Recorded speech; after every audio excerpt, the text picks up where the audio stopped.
بسم الله الرحمن الرحيم، الحمد لله رب العالمين، وأصلي وأسلم على نبينا محمد وعلى آله وأصحابه أجمعين. وأنا ودي الحقيقة أيضا يكون التركيز، يعني سمعت أنكم يعني نفسيا شوي ممكن يكون عندكم شيء من الضيقة والتعب، لكن لي جلسة إن شاء الله تعالى معكم طويلة أهمها أن تكون السيرة. ترى السيرة دواء، والسيرة علاج، والسيرة أيضا عزاء، والسيرة تصبير، والسيرة أيضا باب يفتح لك أبوابا للهمة العالية والرقي والانطلاق فيما ينفعك في الدنيا والآخرة. تحدثنا الأسبوع الماضي عن العقبة، طبعا تكلمنا عن بيعة العقبة الأولى وتكلمنا عن بيعة العقبة الثانية، وشفنا المواقف الكبيرة الجبارة التي قام بها أسعد بن زرارة رضي الله عنه، ومصعب بن عمير، وسعد بن معاذ، وأسيد بن حضير، الشباب الذين جاءوا إلى النبي صلى الله عليه وسلم الستة، ثم أصبحوا 12، ثم جاء بعد ذلك الوفد الكبير 75 إنسان قابلوا النبي عليه الصلاة والسلام عند الجمرة العقبة. الآن احنا في السنة 13 بعد البعثة، وهذه السنة مفصلية. النبي صلى الله عليه وسلم طبعا لما انتهى من البيعة، بيعة العقبة، واتفق مع الأنصار على أن يعودوا، واختار منهم نقباء على أن يراجعوا، إذا رجعوا إلى المدينة يكونون هم المسؤولين عن من سيأتي إليهم من المهاجرين. المسلمين في مكة النبي ما أخبرهم ولا علمهم، لا باتفاق البيعة ولا بخروجه إلى العقبة ابتداء أصلا، وذلك للحفاظ على السرية في هذا الموضوع. ثم لا يدري النبي صلى الله عليه وسلم ماذا ستكون النتيجة. الآن رجع النبي صلى الله عليه وسلم وقابل المسلمين في مكة، ما يدرون ايش الموضوع، وينتظرون من النبي أن يخبرهم بشيء. فإذا بالنبي صلى الله عليه وسلم يقول لهم: أبشروا يا أهل مكة، قد جعل الله لكم دارا خيرا من داركم، وأهلا خيرا من أهلكم، إن الله أذن لنا بالهجرة. يوم سمعوا المسلمين أهل مكة مثل هذا الكلام فرحوا، لأنهم يعيشون في مكان هم قد أوذوا، وعليهم من الضغوط، وعليهم من الأمور النفسية ما يحتاجون إلى أن يخرجوا إلى أمن وأمان، بل يزاولوا، يريدون يصلون، يقيمون عباداتهم، يريدون يكونوا قريبين من الله سبحانه وتعالى في أمن وفي أمان. طيب مين أول واحد سيهاجر؟ أكيد أنت يا رسول الله عليه الصلاة والسلام، ما دام أن الله جل وعلا أذن بالهجرة. لا، أنا سأبقى، هذا كلام النبي صلى الله عليه وسلم، حتى تهاجروا أنتم، وإذا هاجرتم واطمأننت عليكم ودخلتم المدينة سيكون لي أنا شأن مع نفسي.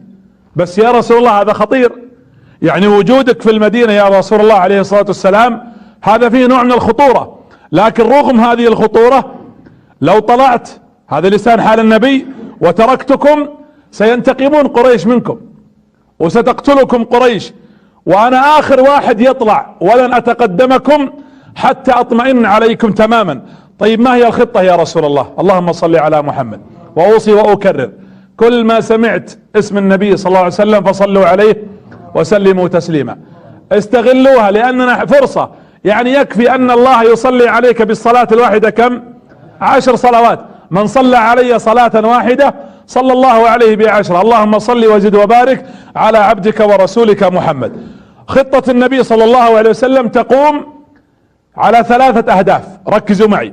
أولا، ضمان سلامة خروج المهاجرين، لازم أضمن سلامة خروجهم. 2، تأمين طريق السفر للمدينة، أنا لا يمكن أخرج رجال ونساء ومعهم أطفال وأمتعتهم من غير أن أأمن لهم الطريق. 3، ضمان الاستقرار للمهاجرين إذا وصلوا المدينة، لأن أيضا ليس من الواقع وليس من المنطق لو يتخيل لو يروح المهاجرين ولا يجدون أحد يستقبلهم ولا استقرار، أو لا يجدون إكراما، أو يجدون نوع من الإهانة، هذا لا يريده النبي صلى الله عليه وسلم لمن سيهاجر. إذن أكيد يحتاج هذا إلى مجهودات كبيرة جدا. لذلك النبي صلى الله عليه وسلم كان يختار، جعل مع المهاجرين أغنياء دخلهم مع الفقراء، وأقوياء مع ضعفاء، ومتفقين. الآن النبي صلى الله عليه وسلم اتفق مع مصعب بن عمير مع النقباء اللي اختارهم، اختار 12 نقيب، قال: إذا جوكم المهاجرين تقومون بهم، تؤوونهم، يجدون مسكنا، يجدون طعاما، يجدون أمورهم الدنيوية، حتى آتيكم بعد ذلك أنا. النبي صلى الله عليه وسلم هناك جعل من أوائل المهاجرين من أم سلمة. أم سلمة لها قصة جميلة تذكر في هذا المقام. ام سلمة ارادت ان تهاجر مع زوجها وولدها، ولما خرجت وهم في الطريق استوقفهم في الطريق من؟ استوقفهم اهلها، وقفوا اهلها امام ابو سلمة وام سلمة، قالوا لزوجها: هذه نفسك غلبتنا عليها، انت راسك يابس وتبغى الهجرة، توكل على الله، اما هذه المسكينة بنتنا لن نسمح لها ان تهاجر معك. يا جماعة الخير، زوجتي وولدي، قال لن نسمح لها، فامسكوا بام سلمة ومنعوها من الهجرة. يقول ابو سلمة: فلم يكن لي بد الا الهجرة، لاني لو رجعت الى مكة قتلني اهل قريش واذوني وعذبوني. فخرج ابو سلمة وترك زوجته. زوجته لما رجعت الى اهلها حبسوها والطفل معهم. اهل زوجها اهل ابو سلمة علموا ان اهلها اخذوها واخذوا ولدها، فجاءوا يطلبون الولد. شوفوا كيف مسألة، خلنا نقول التعب فوق تعب. فلما اقبلوا عليها قالوا: اعطينا ابننا.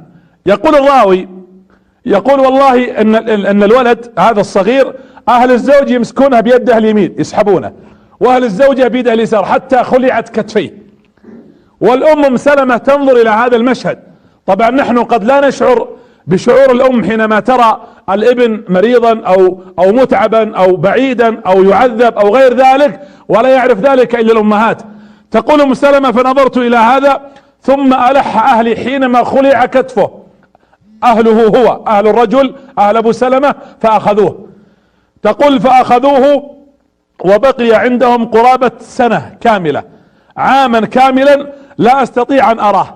تقول: وانا كل يوم اطلع من بيتي الى موقع مكان اللي خذوا الولد مني وهاجر زوجي وتركني، فتقول: اجلس وابكي واتذكر كما يقال الماضي، والذكرى كما يقول ناقوس يدق في عالم النسيان.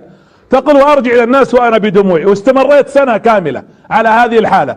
تقول: وفي ذات يوم كنت جالسة وابكي حسرة على زوجي اللي ذهب، ما ادري هو وصل ولا ما وصل ولا حي ولا ميت، وايضا كذلك بقائي هنا في هذا المكان وولدي ليس عندي. تقول: خلال سنة كاملة ما استطعت ان ارى ولدي ولو مرة. تقول: فمر علي احد اهل زوجي فرآني واقفة في هذا المكان. ليش؟ فنظر اليها فقال لها: ما لك يا ام سلمة؟ قالت: هذا حالي منذ ان ذهب ابو سلمة ومنذ ان اخذوا ولدي. فراح الى اهل زوجها وقال لهم: اني رأيت ام سلمة في حال يرثى ويرحمها فيه غيرها، يعني يقصد حتى غير المسلمين واهلها يرحمونها، فردوا لها ولدها وصغيرها، فرجعوا لها ولدها بعد سنة كاملة. تقول ام سلمة رضي الله عنها: شوفوا يا جماعة الخير، الله قادر من اول يوم يرجع لها ولدها، لكن الله جل وعلا يبغانا نعرف قيمة التضحية. وام سلمة انا في ظني، بل ذكرها المؤرخون اهل السير، ان ام سلمة احد النماذج العظيمة التي ضحت تضحية كبيرة. هديتها بعد ذلك ايش؟ ام سلمة بعد ان توفي زوجها، من اللي تزوجها؟ تزوجها النبي صلى الله عليه وسلم، وكأنها مكافأة لها. هي صبرت وضحت وعانت ولاقت ما لاقت في سبيل الصبر على هذه الرسالة، ثم بعد ذلك اخذت الولد واتجهت تريد الهجرة. الان معها ولدها الصغير، ما صدقت انها تاخذه، فاصبحت الصباح وانطلقت 500 كيلو تريد ان تهاجر الى المدينة وترى النبي صلى الله عليه وسلم. لما وصلت الى التنعيم في مكة اليوم، تقول: التقيت برجل عثمان بن طلحة. عثمان بن طلحة كان وقتها كافر. قال: ما ذا تفعلين يا ام سلمة؟ وش عندك؟ قالت: اريد ان الحق بزوجي والحق قبل ذلك برسول الله صلى الله عليه وسلم. قال لها: من معك؟ قالت: معي الله وهذا الغلام الصغير، ما معي الا رب العالمين وهذا الولد. قال: اركبي. شوفوا النخوة والشهامة، حتى احيانا بعض الاعمال الصالحة قد تكون سبب في رحمة الله بهذا الانسان. قال: اركبي والله لا تذهبين امرأة لوحدك الى المدينة دون ان يكون معك لا دابة ولا رجل يحميك، اركبي على دابتي على راحلتي. تقول: فاركبني واركب ولدي. تقول: فمشينا 500 كيلو، وتحلف هي رضي الله عنها، تقول: ما رأيت رجلا بنخوته وشهامته مطلقا، تقصد على غير ديانتها، ومع ذلك عنده من النخوة. يا شباب، انا لو اردت ان اتحدث اليوم عن واقع النظرات والخطرات والاختراقات من بعض الرجال على عشرات النساء في اسواق، في اماكن عامة، في عدم احترام للانسانة التي تقف امامه. اعني ربما التحرش انا اسميه ليس التحرش باليد ولا باللسان، هذا يسمى تحرش فقط. انا اعتقد ان النظرة الغير شرعية الى امرأة لا تحل لك هذا احد انواع التحرش، بل هي البداية الخطيرة وبداية الانفلات والطريق المظلم. ولذلك شوفوا هذه الشهامة والنخوة. العربي الحر الذي يحمل كما يقال حرية صادقة ورجولة لا يمكن ان يستهين بحليلة جاره، والعرب كانوا يتغنون بهذا حتى في الجاهلية، فما بالنا ونحن امة مسلمة عندنا من الشهامة، عندنا من العروبة، عندنا من الرجولة، عندنا قبل ذلك مما يضفي على ذلك كله الديانة والايمان والاسلام والفطرة، وعلمنا ديننا وعلمتنا شريعتنا كيف نتعامل مع النساء. ولذلك تقول هي رضي الله عنها، تقول اذا اراد ان يستريح عثمان ينيخ لي الدابة، فاذا اناخها والله ما يلتفت الي ويمشي يماما، يعني ما يناظر وراء حتى يبتعد عني فارتاح. واذا اراد ان يأتي عشان نركب على الراحلة ونمشي، تقول حذف او رجم او رمى بالحصى وهو يرجع على وراء علشان ما يشوفها ولا يكشف حرمتها. تقول فاذا ركبت على الدابة وعلى ظهر الراحلة اتى ولا يكلمني ولا اكلمه. هذا رجل غير مسلم. هذه الشهامة التي وصلت بهذا الرجل هي السبب كما ساق ذلك عدد من اهل السير في اسلام عثمان رضي الله عنه، اسلم بعد ذلك. تقول فاخذني حتى وصلنا الى المدينة. لما وصلت المدينة يقول قال لها عثمان انزلي، هذه المدينة كانت اسمها يثرب التي فيها زوجك، انزلي هنا وادخلي وخذي الدابة وانا اعود على رجلي، انا ارجع على رجلي. هذا بالمناسبة عثمان رضي الله عنه هو طبعا هذا الكلام قبل اسلامه، له قصة. هو من بني شيبة وكان فاتح باب الكعبة، هو مع مفتاح الكعبة، والى اليوم مفتاح الكعبة مع بني شيبة. والرسول، هذا الكلام في مكة قبل هجرة النبي صلى الله عليه وسلم، والناس يدخلون الكعبة. الرسول رغب ان يدخل يصلي في الكعبة، فقال لعثمان ائذن لي ابغى ادخل جوا الكعبة. قال لا تدخل. قال يا عثمان الناس دخلت لماذا لا تدخلني؟ دخلني بصلي داخل الكعبة. قال لا تدخل يا محمد، ممنوع، والله لو تنطبق السماء على الارض ما تدخل. قال النبي يا عثمان سيأتي يوم سيكون المفتاح معي وتتمنى ان اعطيك اياه فلن اعطيك اياه. قال لو جاء ذلك اليوم والله ان باطن الارض خير لي من ظاهرها. وراحت الايام. لما جاء فتح مكة ودخل النبي صلى الله عليه وسلم وكسر وحطم الاصنام، اراد ان يدخل الكعبة، الكعبة مقفول بابها. قال وين عثمان ابن مضعون؟ قال عثمان مو موجود. قال اذهبوا اليه واتوني به. فجاء عثمان، ولما اقبل على النبي صلى الله عليه وسلم قال له الرسول عليه الصلاة والسلام اعطنا المفتاح يا عثمان. قال المفتاح مو معي، عند امي في البيت. قال اذهب اليها واحضره لنا. يقول عثمان فذهبت تأخرت، يوم جيت لامي فرفضت تعطينا المفتاح. التفت الرسول لعمر قال يا عمر عثمان تأخر علينا، اذهب اليه فان اعطاك المفتاح بالسلم والا خذه بالطقاق على ما يقولون. يقول عمر بن الخطاب فذهبت، الرواية صحيحة. يقول فلما طرقت الباب، عمر طرق الباب، مين عمر؟ ماذا تريد؟ قالت المفتاح. قال ابشر. يقول فاتى واحضر المفتاح فاذا بالنبي يفتح الباب ويدخل. فقال يا عثمان الا تذكر يوم ان قلت لك ذلك اليوم اعطني ادخلني الكعبة ورفضت، وقلت سيأتي يوم وهذا المفتاح معي، ها هو المفتاح معي هذا اليوم. العباس جنب النبي صلى الله عليه وسلم عمه، قال يا محمد اعطنا المفتاح نحن بني هاشم، هذا شرف، خله معنا نفتح باب الكعبة. قال يا عثمان لكن لك موقف عندنا لا ننساه، لك موقف عندنا لا ننساه، انك اتيت بام سلمة يوم الهجرة نخوة وشهامة منك، خذ المفتاح يبقى مع بني شيبة لا يأخذه منهم الا ظالم. من ذلك اليوم، ولذلك الى اليوم ما يفتح باب الكعبة ولا يدخل ملك ولا امير ولا زائر ولا احد يستطيع يدخل الى اليوم الكعبة الشريفة المشرفة الا ان يفتحها بني شيبة وفقهم الله واعانهم. هذا الوفاء الذي جاء به النبي صلى الله عليه وآله وسلم. ايضا من النماذج نماذج الهجرة. صهيب الرومي، صهيب جاء من الروم فقير ضعيف، ودخل في التجارة في مكة واتجر واغتنى واسلم رضي الله عنه. لما جاء بغى يهاجر مع المهاجرين جهز 10 جمال. تخيلوا 10 جمال، كأنك تقول اليوم مثلا 10 تريلات مليانة من المتاع والاصواف والذهب والفضة وجميع ما يستطيع ان يملكه كل التجار في ذلك الوقت، وطالع يبغى يهاجر.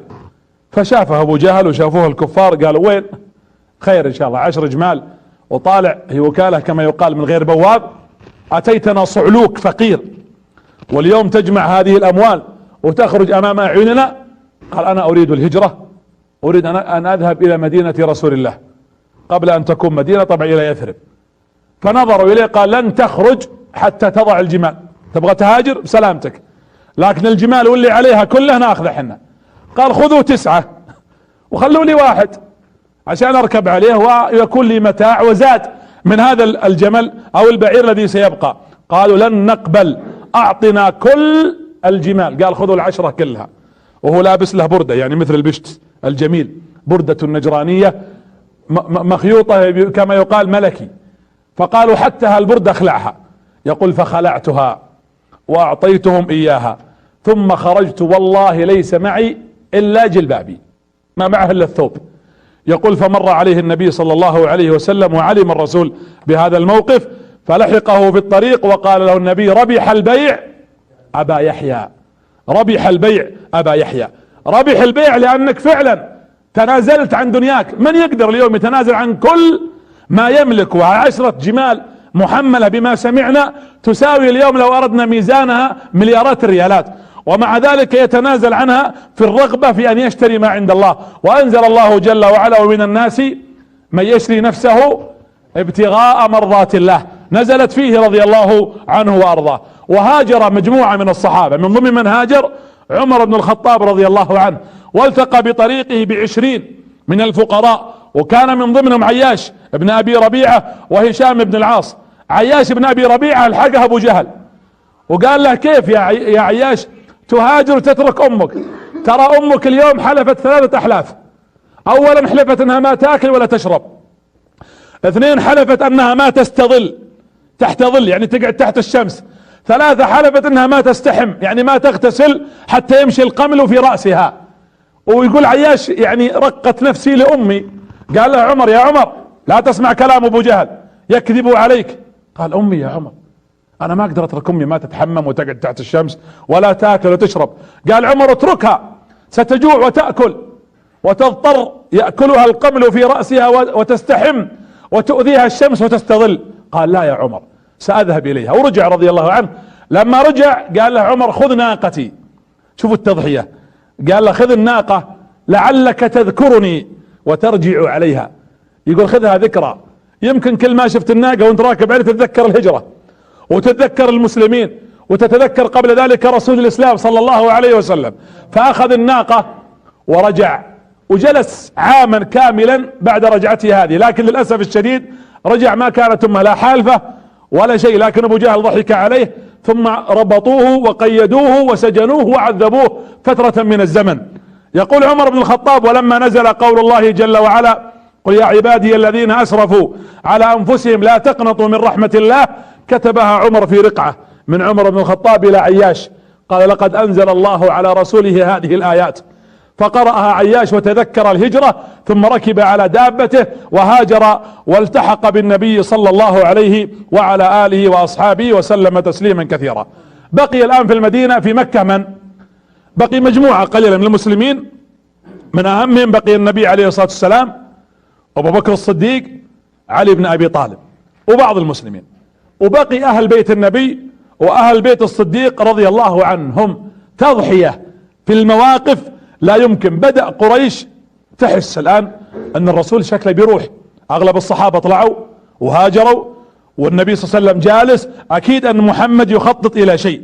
الرسول يريد الخروج نعم، لكنهم خافوا لأنهم يعرفون أن الهجرة، وش معنى الهجرة يا شباب؟ معنى الهجرة قيام دولة ولا لا؟ قيام الدولة معناته أن محمد عليه الصلاة والسلام سيكون سيدا وسيكون له قوة وسيكون له منعة وسيكون له حصانة. وايضا لا يخفاكم ان المدينة على طريق تجارتهم، على طريق تجارتهم. اجتمعوا في دار الندوة، اخطر واخبث اجتماع على ممر تاريخ النبي صلى الله عليه وسلم. ابو جهل، ابو لهب، ابو سفيان، عتبة، شيبة، ابو البختري بن هشام، ومجموعة كل الاسماء في قريش الخطيرة اجتمعوا على ماذا؟ كيف نتخلص من محمد؟ نبغى ننتهي، لابد نخلص عليه. ثلاثة اشياء حطوها، ثلاث خيارات. الخيار الاول، يا نطرده من ارضنا، وش رايكم نطرده ولا لا؟ قال ابو جهل كيف تطردونه؟ لو طردتم محمد خرج وراح واعد له رجالا وكون له قوة واستقوى علينا. قالوا طيب عندنا حل ثاني، نكبله بالحديد ونحبسه نسجنه. قال لو فعلتم ذلك قامت عليكم بني هاشم، قبيلته ما راح تسكت، وعمه العباس ما راح يسكت، وراح يصبح بيننا وبين بني هاشم حربا ليس لها اول ولا اخر. قالوا طيب وش تشوف؟ اشر علينا. ابو جهل قال عندي لكم رأي، اجمعوا كل القبائل، ومن كل قبيلة يخرج لنا فارس شجاع بطل، ونعطيه سيف حاد، ويذبحونه كل من كل قبيلة فارس عشان يتوزع دمه بين القبائل. واذا بغت بني هاشم تنتقم منا ما تقدر تحارب العرب كلها، ولا تحارب كل قبائل قريش. شوفوا التخطيط الخطير الذي خططوا. فرحوا بها الخطة، ونزل الوحي في لحظتها على النبي جبريل: يا محمد ان قريش تعد لك كمين وتخطط على قتلك، ان الله اذن لك وصاحبك بالهجرة، اطلعوا الان. جبريل لما نزل على النبي كان النبي في بيته، قال يا محمد اخرج من بيتك الان. خرج النبي من بيته بعد الظهر في الظهيرة، في وقت شمس حر، ما تعود الناس خروج النبي في هذا الوقت. لما خرج النبي صلى الله عليه وسلم في هذا الوقت ذهب الى ابو بكر الصديق وطق الباب على ابو بكر. فتح ابو بكر، ايضا ابو بكر استغرب. انت لما يكلمك واحد او يجيك شخص في وقت ما تعودت انه يزورك فيه يكون عندك نوع من الاستغراب والاستفهامات الكثيرة. نعم يا رسول الله. قال هل عندك احد في البيت؟ قال اهل بيتي. قال اخرجهم، عندي كلام خاص سري. قال انما اسماء واهل بيتي هم محل ثقتي. فدخل النبي قال يا ابا بكر ان الله اذن لي بالهجرة. قال ابو بكر الصحبة يا رسول الله. قال الصحبة انت اذن لك ان تهاجر معي.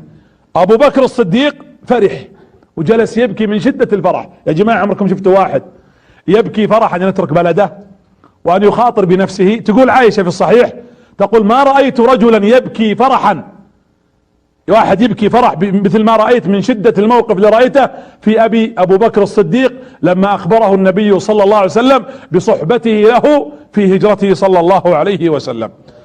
ابو بكر اصلا مستعد، مجهز راحلتين كان يعلفها ومعتني فيها ويعطيها الطعام الجيد، ينتظر اللحظة اللي يقولها الرسول توكلنا على الله. قال يا رسول الله انني اعددت راحلتي للهجرة. قال الرسول بالثمن؟ بدفع فلوسها وتاخذه. قال بالثمن. قال لما يا رسول الله؟ قال بالثمن. ولعل النبي ماذا يريد؟ الرسول يريد ان لا يضيع عليه الاجر في هالهجرة وهذا التعب، يبغى يكسب اجر، يدفع المال. ترى بعضنا اليوم اسمحوا لي بهالوقفات، يعني احنا خلونا نقيسها على مستوى لو شباب يطلعوا البر ولا حريم من مجتمعات مع بعضهم او ناس مجتمعين في مكان في استراحة. احيانا للامانة تجد بعض الاشخاص ما ادري هل هو قلة ذوق او عدم معرفة، حينما لا تكون ضيفا عند احد في مكانه فلا تكون ثقيلا، خاصة لما يكون الشخص شباب جالسين في راتبه مثلا مبلغ بسيط وهو اللي يتبنى العشاء ويتبنى الغداء ويدفع، و10 15 جالسين ما دفع منه واحد ريالا واحدا. التعاون والنظرة ايضا في مراعاة ظروف الناس هذا جزء من قمة الذوق والادب الذي ينبغي ان تتربى عليه كل الامة. هذا النبي يقول الثمن. يقول له ابو بكر لا يا رسول الله. قال لا. ولعل النبي اراد هنا ان لا يفوته اجر تعب الهجرة صلى الله عليه وعلى اله واصحابه وسلم. قال له ابو بكر اذا نركب يا رسول الله، نركب الان على الدواب ونمشي. قال لا لحظة، تذكرت الودائع، قريش اعطتني ودائع امانة عندي وانا تاركها في البيت، لازم اروح اردها لهم. يا رسول الله هذول قوم بيذبحونك وانت تقول بروح ارجع ودائعهم؟ طيب ليش الرسول ما نطلها؟ او خلاها في البيت، واذا راح النبي صلى الله عليه وسلم وهاجر يدخلون يجدونها، خاصة انهم خذوا بيت الرسول، ترى اخذوه واحتلوه. قال لا يا ابا بكر، اني اعود الان واعطي الودائع، انا بشوف علي يعطيهم الودائع وارجع اليك. الامانة، كم عندنا شيكات تصدر كل يوم من غير رصيد؟ كم من الامانات التي ضيعت؟ العقود. ترى سورة المائدة مقصدها العام الوفاء بالعقود، يا ايها الذين امنوا اتقوا الله اوفوا بالعقود، ايش؟ احلت لكم بهيمة الانعام. الوفاء بالعقود امر ضروري، والنبي صلى الله عليه وسلم يتكلم عن الامانة الان. انا عندي ودائع، كيف يا ابو بكر اذهب ولا اعطيها لاهلها؟ دعني اذهب الان واخرج الودائع واعطيها علي واعلم هذه في الفلان وهذه الفلان وهذه الفلان ثم اتيك. وذهب النبي صلى الله عليه وسلم الى داره مرة ثانية. وش اللي حصل؟ رجعت الرسول هذه، جلس يوزع يعطي الودائع علي، فتفاجأ فاذا بالصوت عند الباب. قال له علي يا رسول الله اني اسمع صوتهم عند الباب. فنظر النبي صلى الله عليه وسلم مع ثقب الباب فوجد قريش مجتمعة. شفت الرجعة هذه فيها مخاطرة عشان يرجع ودائعهم.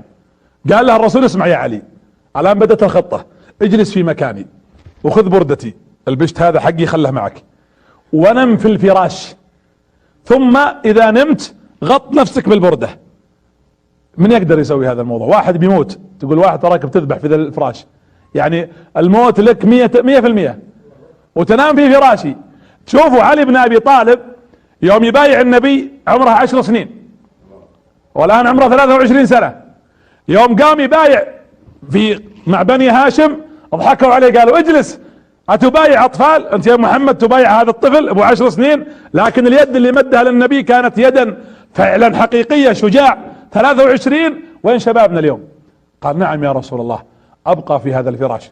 رح اني يستودعك الله الذي لا تضيع ودائعه، وانا لها، انا انام في فراشك ولو قتلت، لكن فداء لك يا رسول الله. يبقى علي بن ابي طالب، والنبي صلى الله عليه وسلم الان في البيت. لما امرها النبي ان ينام وخاطر علي رضي الله عنه، بل النبي قبل ذلك خاطر بنفسه، امره، نزل جبريل قال خذ حفنة من تراب وانثرها على وجوههم، وفي لفظ على رؤوسهم، واقرأ قول الله جل وعلا في سورة ياسين وجعلنا من بين ايديهم سدا ومن خلفهم سدا فاغشيناهم فهم لا يبصرون. تخيلوا انفتح الباب، الرواية في ذكرها ابن هشام في السيرة، لما فتح الباب ما خرج النبي اول شيء، فتح الباب ثم اخذ التراب وهو يقرأ وجعلنا من بين ايديهم سدا ومن خلفهم سدا فاغشيناهم فهم لا يبصرون 3 مرات. وخرج النبي صلى الله عليه وسلم وهم واقفين ما يشوفونه، اعماهم الله جل وعلا. جاء في بعض الروايات انهم ناموا، تسدحوا وناموا، وقيل انهم كانوا وقوفا والرسول يخرج من بينهم ويرجع علي. تخيل، انا بغاكم معليش عيشوا تكفى معي هاللحظة، الرسول يطلع الان اعداءه واقفين، وعلي يفتح الباب ويشوف والسيوف جاهزة، قيل انها 100 سيف، 100 رجل، ويطلع النبي صلى الله عليه وسلم وعلي يرجع بكل ثقة والرسول يمشي بكل ثقة، ويرجع علي وينام وينام في فراش النبي. والسؤال يطرح نفسه، ليش قريش ما دام عزموا على قتل النبي، ليش خلنا نقول باللهجة العامية ما دفشوا الباب ودخلوا؟ اعماهم الله.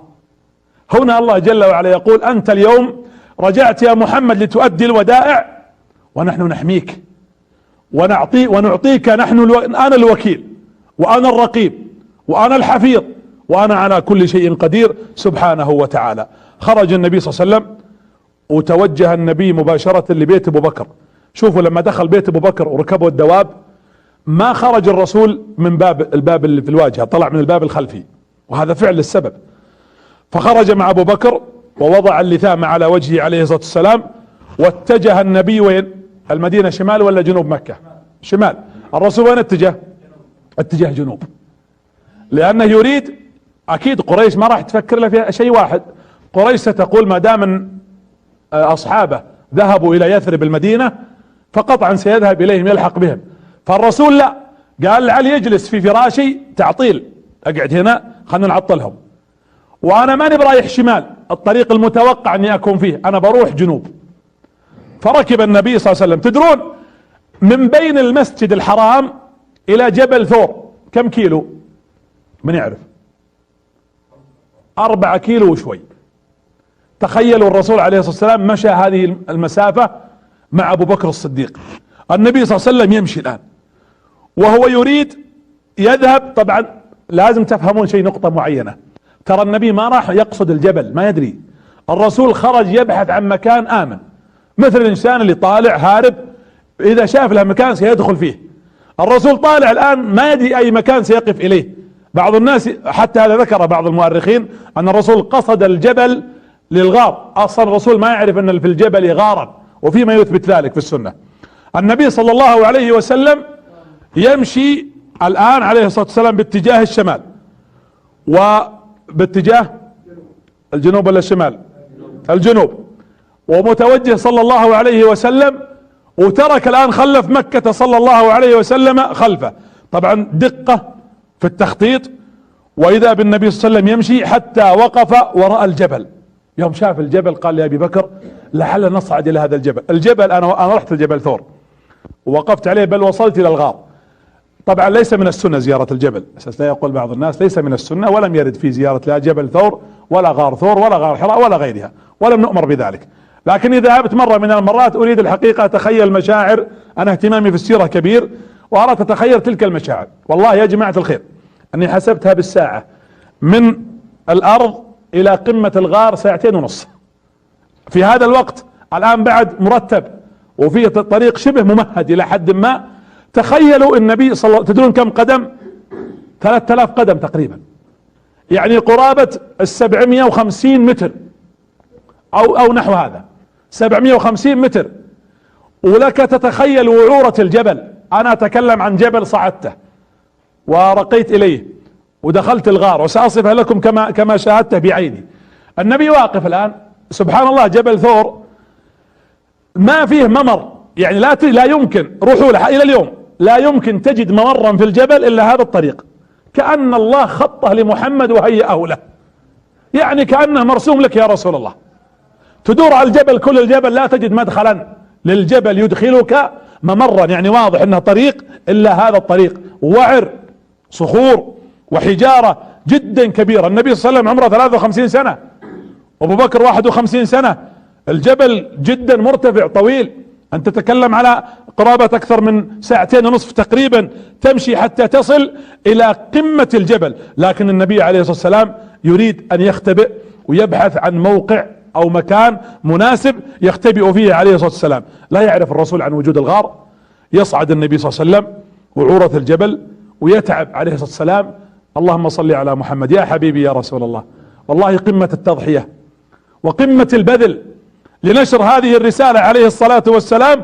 كم ضحى وكم تعب عليه الصلاة والسلام ليبلغ رسالة الله ويعرف الناس بهذا الدين. الدين غالي، وكم يجب ان نفهم ان النبي عليه الصلاة والسلام تعب وعانى اشد المعاناة عليه الصلاة والسلام حتى يبلغ هذه الرسالة. يطلع النبي صلى الله عليه وسلم ويطلع ويصعد، وهو يطلع الجبل الان التفت فرأى مكة ودمعت عيناه وبكى صلى الله عليه وسلم ويناظر مكة. بلده يا جماعة، بلده.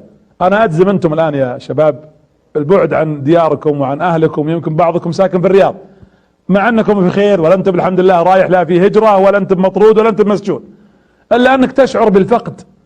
فما بالك اسألوا المغتربين.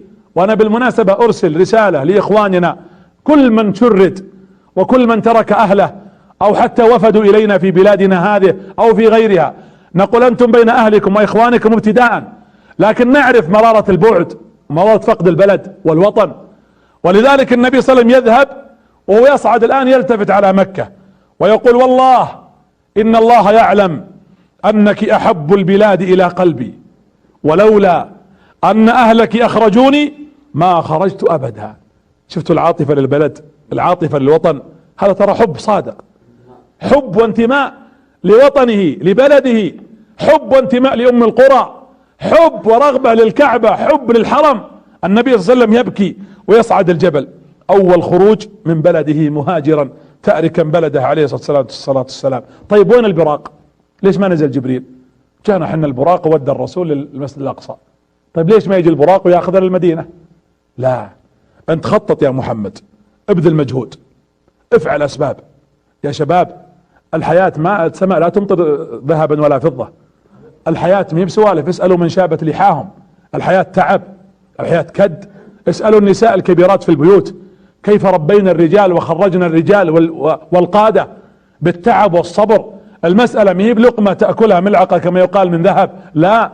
الرسول هنا الله قادر على ان يرسل لها البراق كما ارسل له، لكن الموضوع الان يختلف. نريدك ان تخطط، لابد ان تفعل السبب يا محمد صلى الله عليه وآله وسلم، ومع ذلك النبي يصعد ويمشي ويطلع، فإنك بأعيننا وتحت رعايتنا وتحت كنفنا، والجبل ليس قريبا، الجبل بعيد، والنبي صلى الله عليه وسلم يصعد يصعد يصعد، ونحن نقول لأنفسنا يجب أن نسير على خطاه، أن نسير على خطاه في دعوة الناس إلى التوحيد، أن نسير على خطاه في تحذيرهم من الشرك، أن نسير على خطاه في عباداتنا، أن نسير على خطاه في معاملاتنا، أن نسير على خطاه في أخلاقنا، أن نسير على خطاه في كل أفعالنا وأقوالنا وسكناتنا.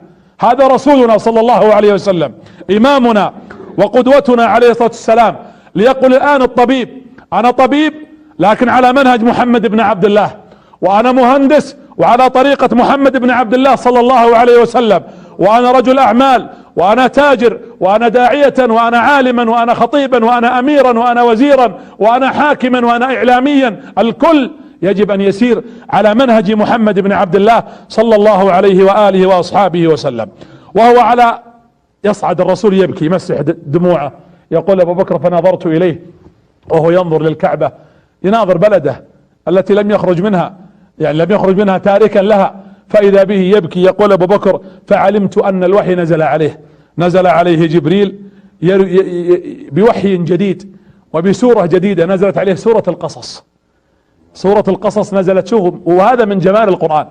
أنا تحدثت في حديث سابق عن سورة القصص، وذكرت أن مقصد سورة القصص، المقصد العنوان الرئيسي الثقة بوعد الله.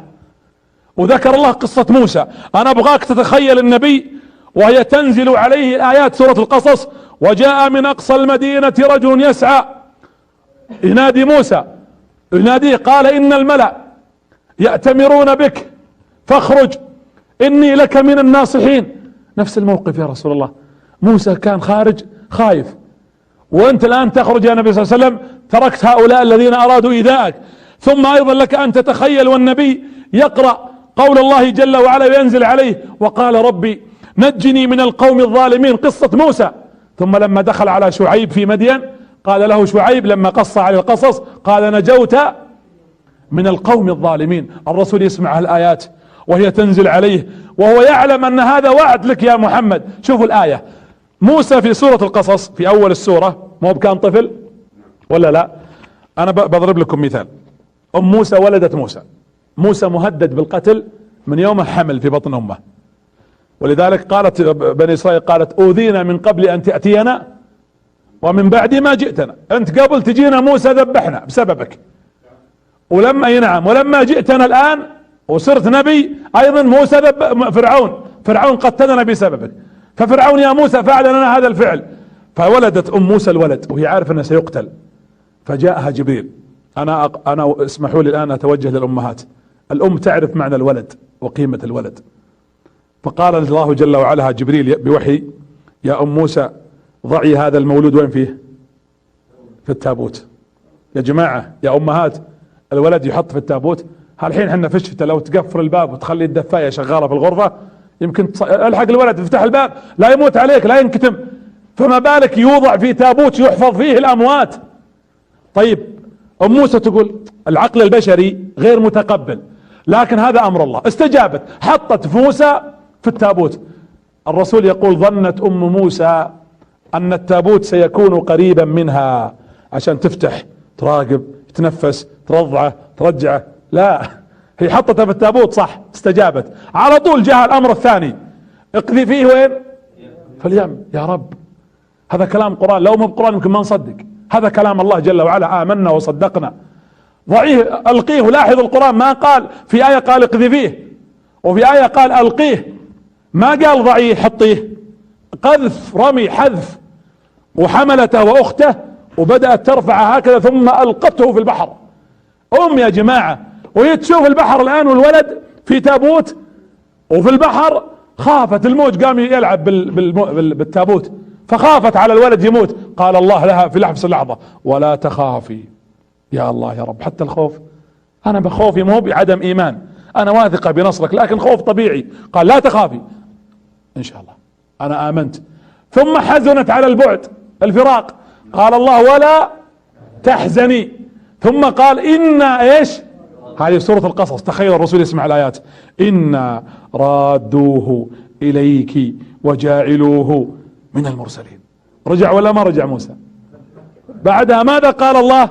فرددناه، هذا أول شيء موسى، إلى أمه كي تقر عينها ولا تحزن. وليش؟ شوفوا نفس المقصد، ولتعلم ايش، أن وعد الله حق ولكن أكثر الناس لا يعلمون. لازم تعرف أن وعد الله حق. أنا أبشر الأمهات اللواتي فقدن أبناء أو مات لهم أحبابا، اصبرنا، فإن لم يكن لقاء في الدنيا لأحد بعيد فاللقاء في جنات رب العالمين. الرسول يسمع الآيات، شوفوا الآيات اللي قبل الأخيرات، آية 5 أو 58 في آخر سورة القصص، قال الله لمحمد في نفس السورة إن الذي فرض عليك القرآن لرادك إلى معاد، حتى أنت يا محمد سنردك. والرسول يسمع الآيات وينزل عليه هذا الكلام، وإذا بالنبي صلى الله عليه وسلم يستبشر الرسول. وأنا أقولها الآن، يا كل طريد، يا كل شريد، يا كل بعيد، يا كل غريب، يا كل نازح، يا مظلوم، يا بعيدا عن أهله، يا من ترجو الله وحده، أبشر فإن الفرج بإذن الله جل وعلا قريب، والله جل وعلا يحب المؤمنين. فكيف بنبيه محمد صلى الله عليه وسلم؟ الرسول يصعد الآن ويصعد إلى هذا الجبل، والآيات تنزل على النبي صلى الله عليه وسلم وتطمئنه ويطمئن النبي صلى الله عليه وسلم. تعب وعرق، والله اني اذكر لما صعدنا الجبل، جبل ثور هذا، والله لا ابالغ، الكلام هذا يمكن من اكثر من يمكن 11 سنة او نحوها. والله اني اذكر ونحن نصعد بعد الفجر، والله ان العرق اكرمكم الله يتصبصب منا من التعب. كنت اقول مجموعة 3 من الفضلاء معي، اقول يعني كيف النبي صلى الله عليه وسلم تحمل الصعود هذا، وكنا نرقى شوي ونجلس وناخذنا 10 دقائق ثم ثاني مرة ونمشي حتى وصلنا الى الغار فوق. وكيف النبي صلى الله عليه وسلم مع صاحبه يمشي وتحمل. يا حبيبي يا رسول الله صلى الله عليه وسلم الذي بذل من اجل هذه الامة. طبعا اهل مكة الان هم جالسين حول البيت عند بيت النبي صلى الله عليه وسلم، الرسول وصل الان الى الجبل وجالسين ينتظرون. ليش طول الرجال ما طلع؟ فقال رجل، مر عليهم رجال من قريش، قال يا قوم ماذا تنتظرون، شو تسوون؟ كان ننتظر محمد. قال محمد انا شفتها الصباح خرج من بيني من قدامكم، وقيل انه جلسوا الى الليل فرآه في الظهر مر عليهم وشاف الرسول طالع، قال اني مررت من ها هنا في وقت الظهيرة فرأيت محمد يمشي طلع من بينكم وقد وضع على رؤوسكم التراب. يقول يوم ارفعوا ايديهم على رؤوسهم لقوا اثار التراب. قالوا لا يمكن. نظروا مع ثقب الباب فاذا بالفراش ممدود وفيه جسم انسان نايم وبردة النبي صلى الله عليه وسلم تغطي هذا النايم. قالوا هو داخل بالداخل ننتظر. وشوفوا ان الله جل وعلا لم يدلهم على كسر باب، على خلينا نقول الهجوم على البيت والدخول بالقوة، جلسوا ينتظرون.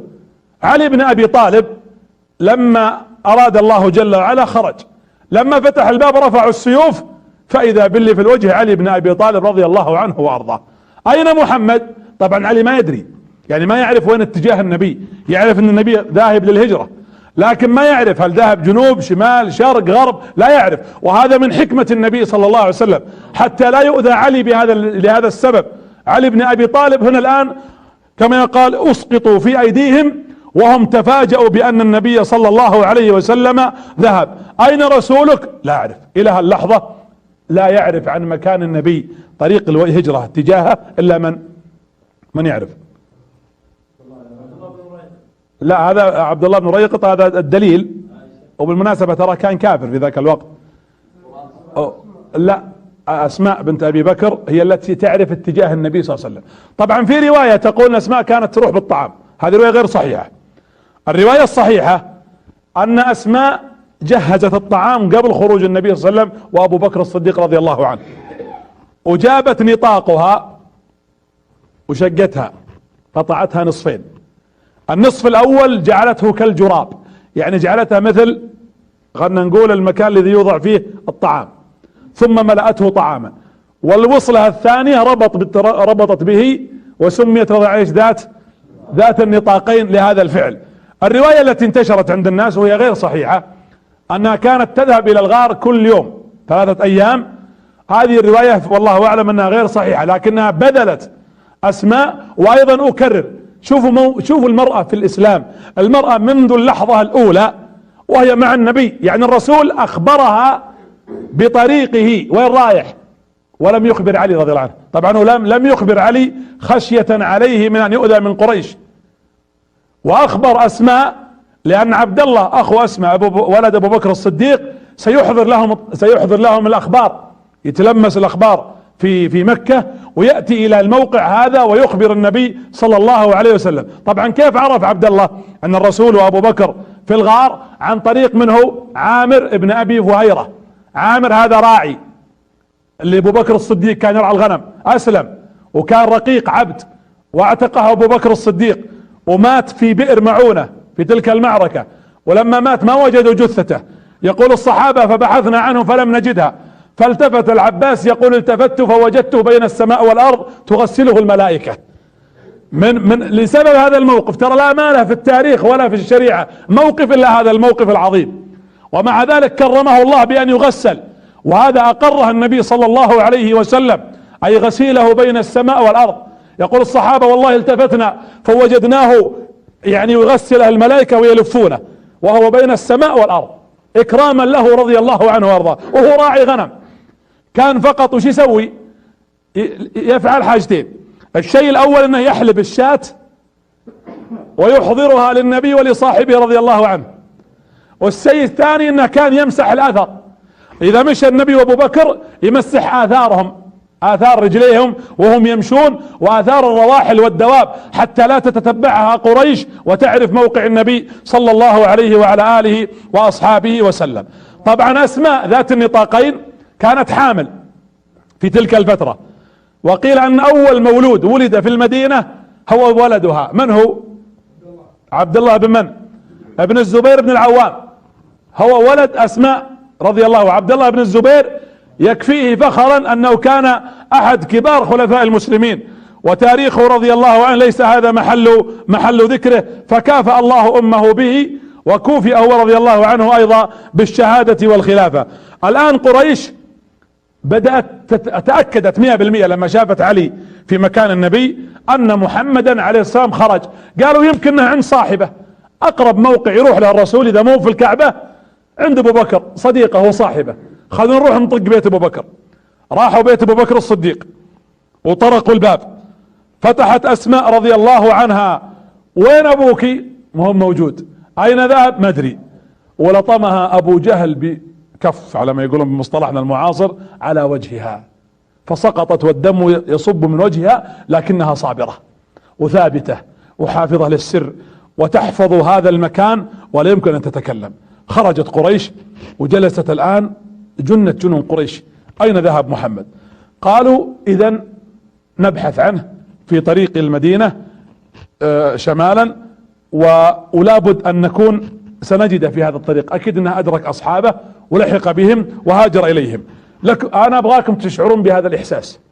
النبي صلى الله عليه وسلم جهدا بذل، تعبا تعب، البدن تعب والجسم تعرق، وهو يصعد عليه الصلاة والسلام مع هذا السن، لكنه يأخذ بالأسباب ويتقن أيضا فعل السبب.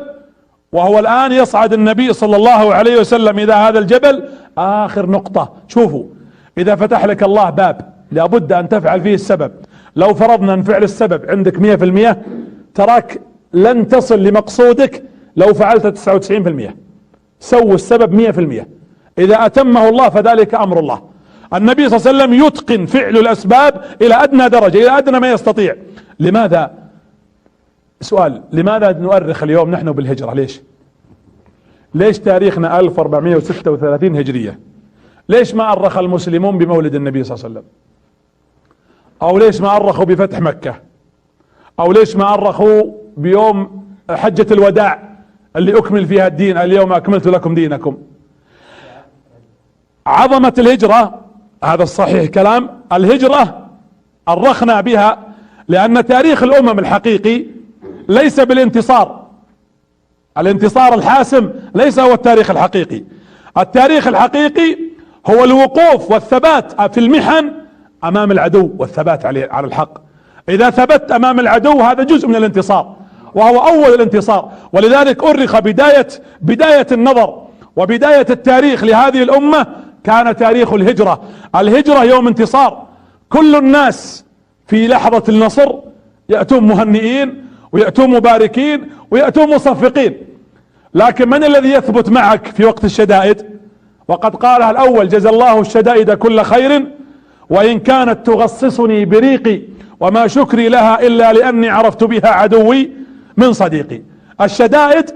الشدائد اذا جاءت لا يثبت فيها الا اهل الحق والايمان الثابتين بما عند الله جل وعلا. يوم تخرج الى رسالة وتضحي لها وعندك هدف، ذلك هو يوم الانتصار. ليش الله قال الا تنصروه؟ وين قالها فيه ذي؟ نزلت الآية عند الغار: الا تنصروه فقد نصره الله. هذا نصر. فتحة الرسول ترى دخل فتحة. انا رأيت الغار، يعني ما عندي مقياس بالضبط يعني كم عرض الفتحة، لكني اجزم انها ما تتجاوز يمكن هذه الطاولة.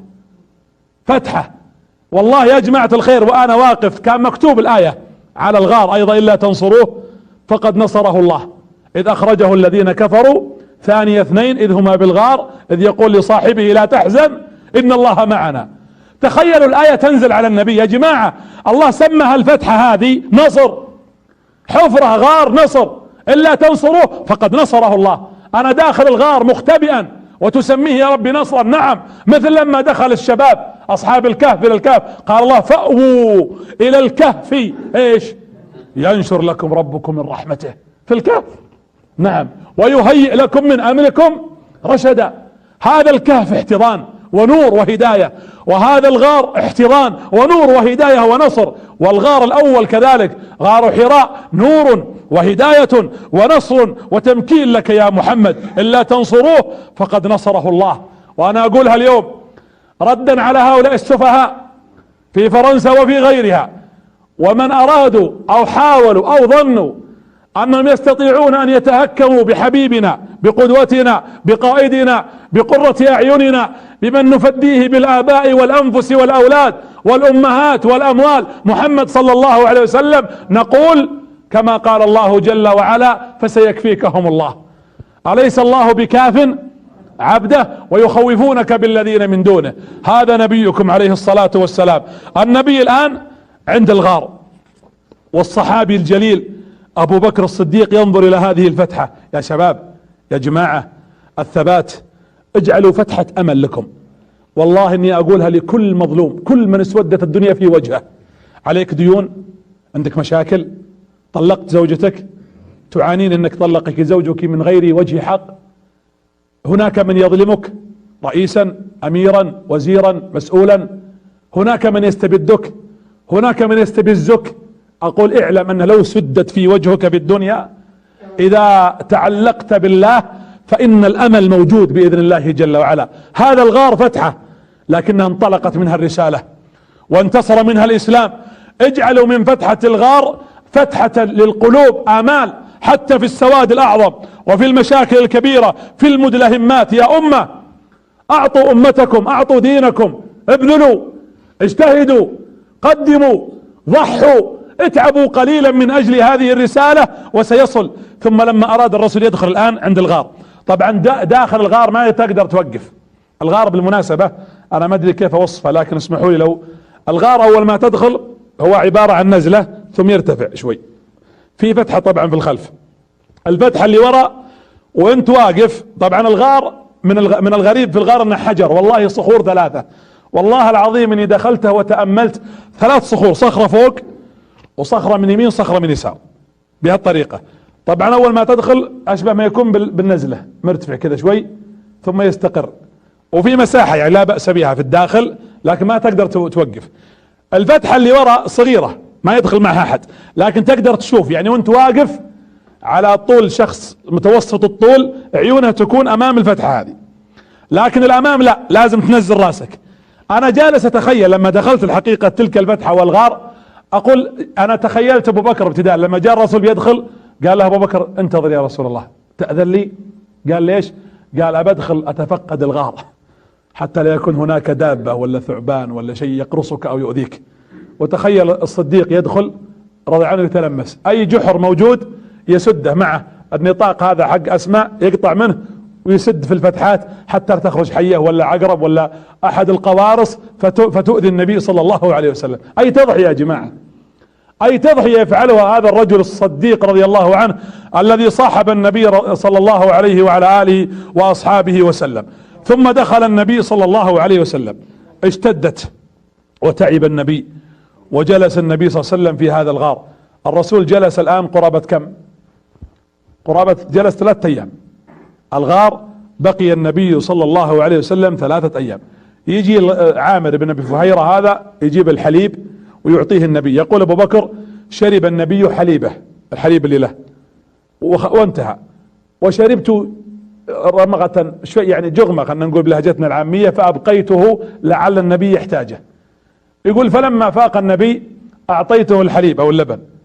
يقول شوفوا الادب، شوفوا الحب الصادق. يقول فشرب النبي فارتوى حتى ارتويت. شوفوا الادب. يقول شرب الرسول فارتوى حتى ارتويت انا. الرسول يشرب وانا الذي ارتوي. والنبي صلى الله عليه وسلم ينظر في ابي بكر ثم قال فاذا بالنبي صلى الله عليه وسلم يجلس على فخذي وينام. اي ثقة يا جماعة، واحد يبحث عنها اعداؤه ومهدد بالقتل. يقول فنام النبي ابو بكر الصديق، يقول هذا في الليل، يقول نام النبي ورأسه على فخذي وكأني اشعر بحرارة رأسه عليه الصلاة والسلام. يقول فلما نام خرجت حية مع جحر ما شفته، فيه جحر نسيت اسده. يقول فرأيتها وابو بكر جالس ويخشى ان الثعبان او الحية تخرج. يقول فوضعت يدي، قيل انه وضع كفه وقيل وضع اصبعه. قال فبدأت الحية تقرصني هنا، والألم ألم القرص والسم في يد ابو بكر والدموع تنزل من حرارتها. يقول فما تحركت خايف، انا ما همني يدي، انا خايف بس فخذي يتحرك فيقوم النبي صلى الله عليه وسلم، ابغى اثبت.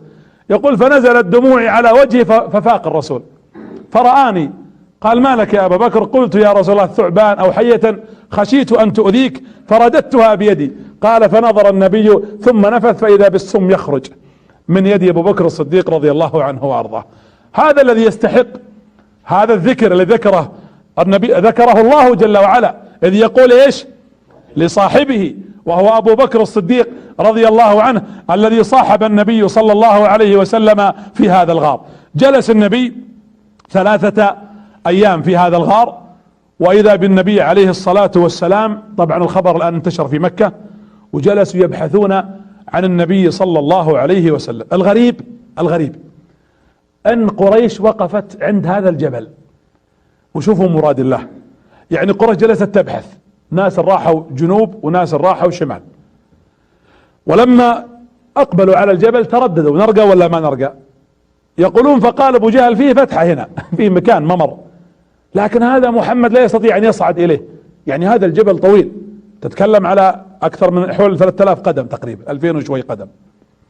قال فصعدوا، بدأ يمشون حتى شوفوا مراد الله. انت يا محمد خطط، اجتهد، اصعد الى اعلى قمة، ادخل في الغار، لكن نبغى نثبت لك وللأمة ولكل من خلقنا ان الوكيل هو الله، وان الرقيب هو الله، وان الله معه، وان الله قادر على كل شيء. يصلون الى اخر لحظة اخرجناك من بيتك وهم امام الباب واعمينا ابصارهم، واليوم يقفون امام الغار ونعمي كذلك ابصارهم. في رواية انها جاءت عنكبوت وعششت وحمامتين وباضت، هذه الرواية لا تصح، الرواية لا تصح، وإن كان ذكرها الترمذي. أصح ما ذكر الترمذي أنها عششت حمامتين وحشيتين. قال ثم جاء العنكبوت فنسج. قال ثم بعد ذلك ما من حمامة، الرسول دعا للحمامتين اللهم بارك فيهما.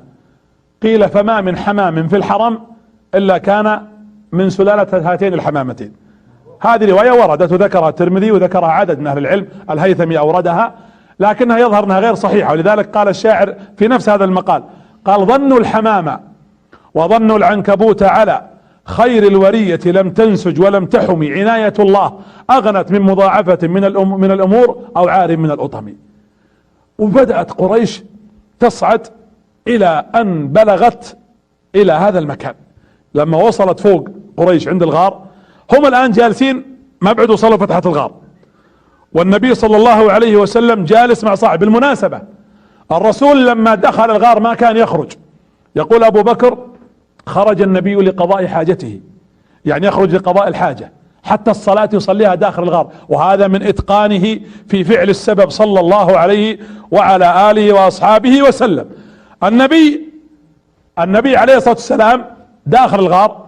شوفوا قريش واقفة. تخيلوا، أنا أبغاكم، أنا ما أدري شفتوا الغار أنتم على الطبيعة، وقفتوا عليها الطبيعة. من وقف على الطبيعة وانت داخل الغار، اصلا الغار اشبه ما يكون بالمغارة، الصوت يتردد صدى، والنبي وصاحبه يعني خلنا نقول شبر بين الواقف وبين الموقع، فاذا بالكفار واقفين. يقول ندخل؟ لا. هنا قال العلماء اللي قالوا كما اورد ذلك روى البزار والطبراني وعن الهيثمي وغيرهم في مسألة العنكبوت والحمام، وهي الحقيقة انها لا تصح، وهذا ما اختاره الألباني رحمه الله.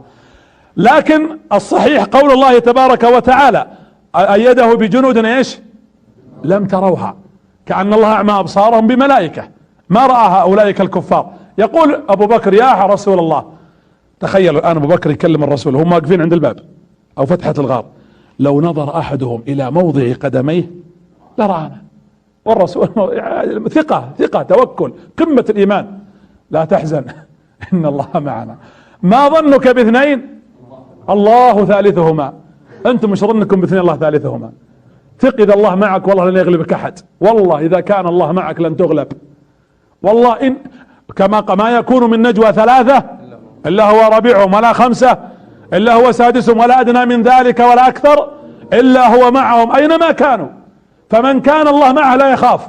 اقولها لكل مظلوم، لكل مهموم، لكل ارملة، لكل مطلقة، لكل اصحاب هم، اقول: اذا كان الله معك فلا تحزن ان الله معك، واذا كان الله معك فلا ترجو باحد غيره.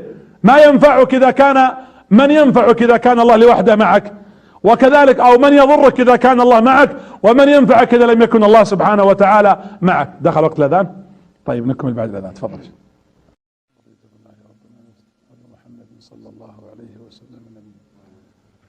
الان النبي صلى الله عليه وسلم في الغار، وابو بكر طبعا يخاطب النبي بهذا الخطاب. شوفوا الثقة الكبيرة من رسولكم صلى الله عليه وسلم: لا تحزن ان الله معنا، ما ظنك باثنين الله ثالثهما.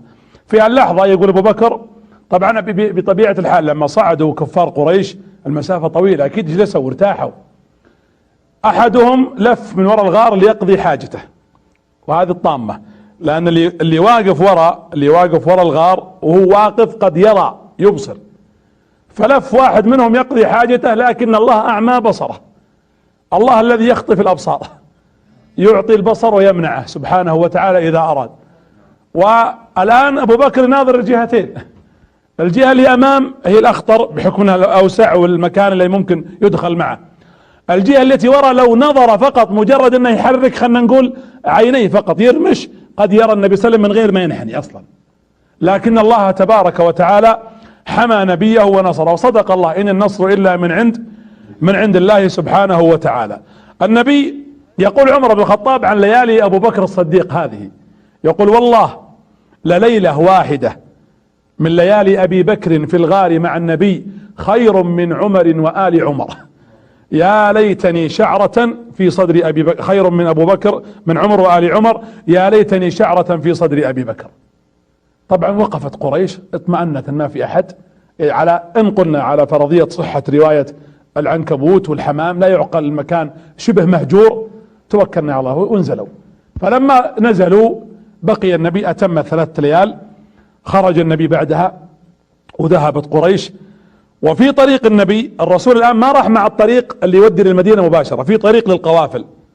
طريق القوافل اذا راح مع الرسول راح يعرفونه، فبدأ يدخل قليلا عن طريق القوافل، وهذا هو اللي أخر النبي للوصول، تأخر يوم.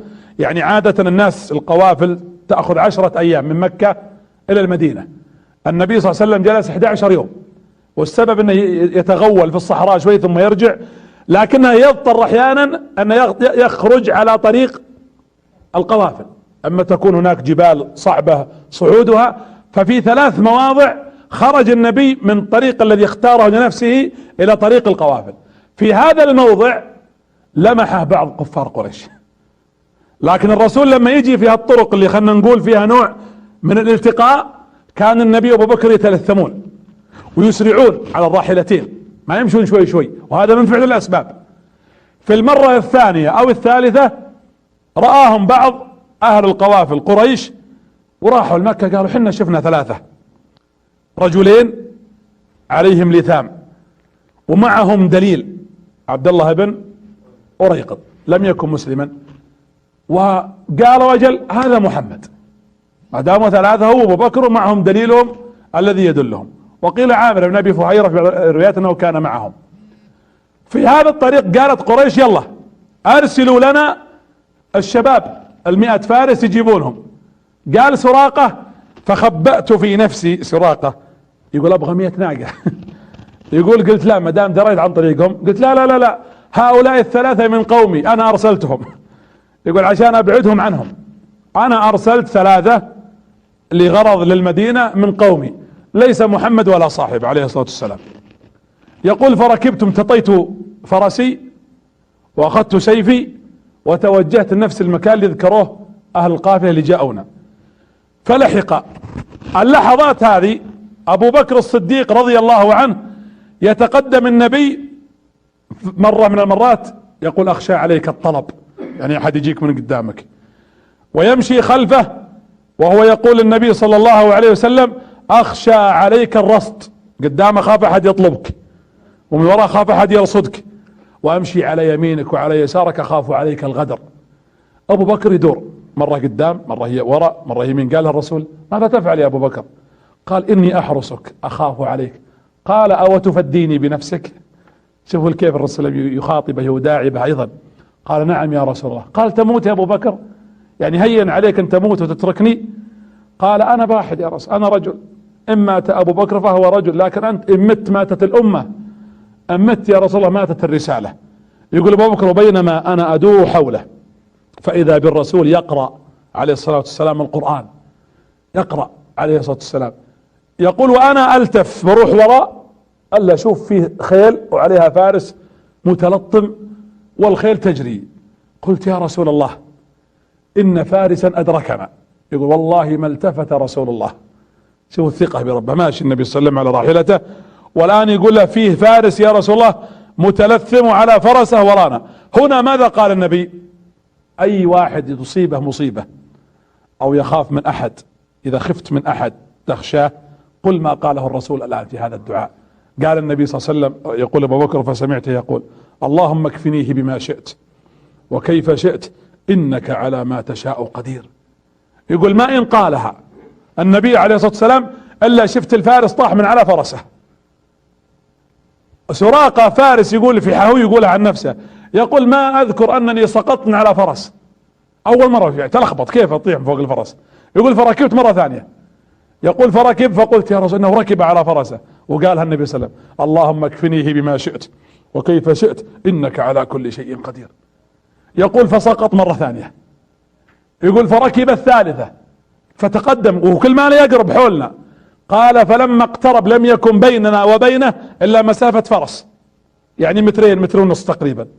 يقول فقالها النبي الثالثة ثم سقط. قال يا محمد اني اعلم انك رجل ممنوع، والله ما حد يقدر يصلك، انا الان ايقنت، لكن اعطني الامان. الحين انت جاي تطلبني تقول اعطني الامان. شوفوا كيف الله قلب الايه، اعطني الامان. قال لك الامان. قال له يا رسول الله انني اتيت لاني اريد 100 ناقة. قال لها النبي صلى الله عليه وسلم يا سراقة عد الى قومك ارجع. قال طيب لو جيت وقلت لهم اني شفتك والله ما حد يصدقني، اعطني شيئا دليل. قال لها النبي صلى الله عليه وسلم ارجع واني اعدك سواري كسرى. قال كسرى مين انت تتكلم عن كسرى مين؟ كسرى ما غير كسرى الفرس هذا الموجود؟ قال نعم كسرى الفرس. ولك ان تتخيل هذه الثقة بالله، هو الان هارب صلى الله عليه وسلم وخارج من بلده ومهاجر وليس معه الا صاحبه، ولم يقيم حتى الان دولة ولم تكن له القوة الحقيقية. نعم معه قوة الإيمان وقوة الرسالة، لكن لم يتقوى الإسلام بعد. قال ارجع فإني أعدك سواري كسرى. قال إنك رجل لا تكذب، عرفنا عنك أنك صادق، اكتب لي. قال يا عامر بن فهيرة أو يا أبا بكر اكتب له من محمد بن عبد الله إلى سراقة بن مالك يعدك محمد سواري كسرى والسلام. رجع سراقة متى؟ طبعا أسلم سراقة في فتح مكة، وأدرك خلافة أبو بكر، وتوفي أبو بكر رضي الله عنه، وأدرك خلافة عمر.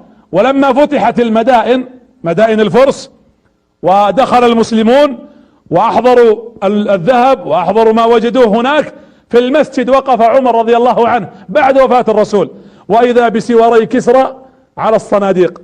قال ائتوني بسراقة، شايب كبير دق عظمه ويمشي وهو قد انحنى ظهره. فلما اقترب وجاء يمشي قال له عمر اعطني الكتاب الذي اعطاك رسول الله صلى الله عليه وسلم. جبه، يقول فاعطاه الكتاب فاخذه فقرأه عمر على المنبر: بسم الله الرحمن الرحيم، من محمد بن عبد الله الى سراقة بن مالك يعدك محمد سواري كسرى والسلام. فبكى المسجد وقال عمر صدق صاحب هذا المقام، صدق صاحب هذا المقام.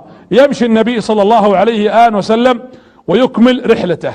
فلما اقبل رسولكم عليه، انا اسمي رحلة غار ثور والهجرة وخاصة الغار اسميها رمز الثقة ورمز الثبات الحقيقي، رمز النصر الذي هو اعتبره رمزا حقيقيا. فاذا بالنبي يقبل، اول ما دخل منطقة قباء ما بني فيها المسجد. الحمد لله على سلامتك يا رسول الله، سلامة الله جاءتك يا رسول الله.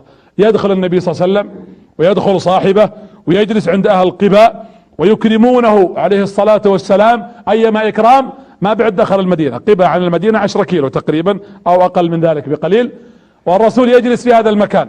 وتأخر 4 ايام لسببين: السبب الاول ردا لاكرامهم، اكرموه. 2 عشان يستعدون اهل المدينة الى لقاء النبي صلى الله عليه وآله وسلم. وجلس النبي عليه الصلاة والسلام ثم بنى المسجد. لما جلس بنى مسجد قباء وبنى عليه الصلاة والسلام. هذا اول مسجد اسس على الاسلام، وانزل الله جل وعلا الايات التي يقول الله جل وعلا فيها: ان اول يوم او لمسجد اسس على التقوى احق من اول يوم احق ان تقوم فيه، الى اخر الايات. فيبنى هذا المسجد ويصلي فيه النبي. ومن وفاء النبي لهذا المسجد كان يزوره كل اسبوع، كل سبت. وكان النبي يقول للامة من بعده: من توضأ في بيته وخرج الى قباء وصلى فيه 2 ركعتين خرج باجر عمره. وهنيئا لاهل قباء وهنيئا لاهل المدينة، وشكر لهم ضيافتهم لنبينا عليه الصلاة والسلام. وهذا دين على الامة تقضيه الامة من بعد رسولها وحبيبها محمد صلى الله عليه وآله وسلم. الرسول اراد ان يتوجه المدينة، جلس 4 ايام، وصلهم النبي صلى الله عليه وسلم يوم الاثنين. ولما اراد ان يذهب الا فيه ولد شاب جاي، رجوله متفخة ومتورمة والدم يصب منها، وقد وضع اللثام على وجهه، انقطعت نعاله انجرحت رجله تورمت رجليه فنظر النبي فاذا بمن؟ علي رضي الله عنه يمشي 500 كيلو، جاي بعد ما ادى المهمة ووزع الودائع وقام بالامانة وسوى الموقف الرجولي البطولي. والرسول قلبه عليه ما يدري ايش صار لعلي، قتل، مسك، سجن. وايضا علي قلبه مع النبي وايش صار على الرسول عليه الصلاة والسلام. فيقبل علي فيراه النبي فيحتضنه صلى الله عليه وسلم، ويرق قلبه لعلي. شاف علي رجوله متورمة من كثرة المشي، 500 كيلو يمشيها علي رضي الله عنه، حتى وصل يقول النبي اول ما شاف الرسول: الان قرت عيني، توني ارتاح يا رسول الله، والله اني امشي من ذلك اليوم لم تقر عيني حتى رأيتك يا رسول الله صلى الله عليه وسلم. يا شباب، هذا علي بن ابي طالب كما قال: انا الذي سمتني امي حيدرة كليث غابات كريه المنظرة. علي بن ابي طالب البطل المقدام الشجاع الذي وقف ذلك الموقف مع النبي. اذا مبايعته لرسول الله او مبايعة النبي له وهو 10 سنوات كان يستحقها، لانه بالفعل رجل اطمأن النبي صلى الله عليه وسلم عليه وسأله عن اهل مكة. واول ما سأل قال: هل رددت الودائع الامانة اللي كانت عندنا رددتها؟ قال نعم يا رسول الله، رددت الودائع عليهم. ويبايع النبي صلى الله عليه وسلم ويخرج مع النبي. الرسول متوجه الان بيروح للمدينة من قباء، فاذا بالزبير بن العوام جاي. الزبير بن العوام عمره 21 سنة في ذلك الوقت، توه شاب ايضا. ويأتي الزبير بن العوام معه ثياب بيض. قال يا رسول الله ان اهل المدينة ينتظرونك، فاردتك ان تلبس هذا البياض، لان الثياب بعد ما جاءوا من الهجرة وبعد السفر لا شك انها ستكون تغيرت. فيلبس النبي صلى الله عليه وسلم هذا الثوب، ويلبس ابو بكر الثوب الابيض رضي الله عنه وارضاه، ثم يذهب النبي صلى الله عليه وسلم متوجه للمدينة. كان في يهودي على النخل واقف ينتظرون، يقول ان اهل المدينة كانوا كل صبح وكل ضحى يخرجون من الصباح حتى تغيب الشمس. بيجي الرسول اليوم لا بكرة، بيوصل الان لا غابت الشمس قبل تغيب الشمس. يقول فلما رأى أربعة، رأى النبي صلى الله عليه وسلم وابو بكر وعلي والزبير. اليهودي هذا ما يعرفهم. النبي على راحلته عليه الصلاة والسلام، وابو بكر على راحلته، واما علي والزبير على رجليهم يمشون. يقول فقلنا احد الذين يركبان على الراحلتين اما هو الرسول عليه الصلاة والسلام. فتوجه الناس الى ابو بكر يحسبونه الرسول، فلما اقبلوا عليه يمسكون خطام الناقة. ابو بكر ما وده يجرحهم، يقول لا انا ماني بالرسول، روحوا هذاك الرسول. يقول فنزلت من على دابتي واخذت بردتي فغطيت النبي، يعني ظللت الرسول، حطيتها فوق الرسول.